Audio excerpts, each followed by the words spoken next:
हां, हॅलो बोला. हां सर नमस्कार. मी कोल्हापुरातून बोलते सुपर फार्मामधून. हां, बोला की मॅडम. हां सर तुम्ही आमच्याकडून जनावरांचा साबण मागवला होता ना? होय, होय, होय. हां. वापरलात का सर? अगदी वापरलं की मॅडम. हां सर वापरला. रिझल्ट कसा वाटला तुम्हाला साबणाचा? रिझल्ट म्हणजे अतिशय चांगला आहे साबण मॅडम तो.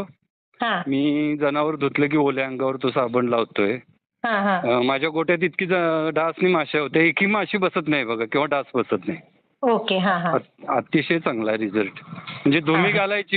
धुमी घालायची बंदच केली ते साबण वापरलेल्यापासून. साबणाच्या वापरामुळे. हां, हां, हां. आणि जनावरांच्या अंगावर जखम वगैरे असेल तर ती सुद्धा कमी येते त्यानं मॅडम.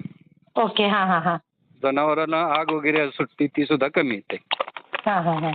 ठीक. चालेल सर. सर तुम्ही कुठून बोलताय आणि तुमचं पूर्ण नाव सांगाल का?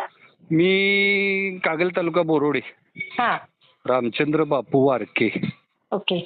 आणि सर तुम्ही बोर्डेहून बोलतोय. ओके. आणि हां, ते हां. आमच्या संस्थेत भरपूर साबण लागणार आता इथून पुढे. हो, हो, चांगले हो. रिपोर्ट तर अतिशय छान आहे बघा मॅडम. हो सर. हां चालेल. फक्त तुम्ही थँक यू. कंटिन्यू ठेवा तेवढं.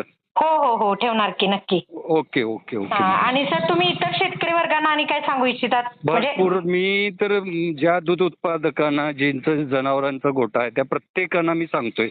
आणि बऱ्याच जणांनी हे साबण माझं ऐकून घेतलेत मॅडम. हां, हां, हां. आणि ओके. थँक प्रत्येकाचे यू सर. रिपोर्ट चांगले आहेत. प्रत्येकाचे रिपोर्ट चांगले आहेत. Okay, okay. हां, हां. डास तर अजिबात त्या जनावरांच्या अंगावर डास बसत नाहीत मॅडम. 100% अगदी गॅरंटीने सांगतो. हो, हो, हो. थँक यू माझा सर. अनुभव आहे. हां, हां. ओके. चालेल ठीक आहे. सर. धन्यवाद सर. ओके. हां.